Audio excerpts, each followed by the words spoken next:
اضغط للتأكد من وجود اسم متوفر أو عدم متوفر.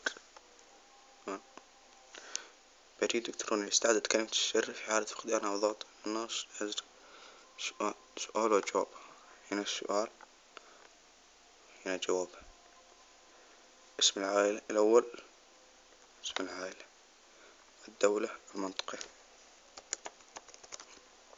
البريد، الرمز البريدي، أي رقم. سنة الولادة. في حال عدم وضوح حرف الصورة تظل أنها تحصل على صورة جديدة.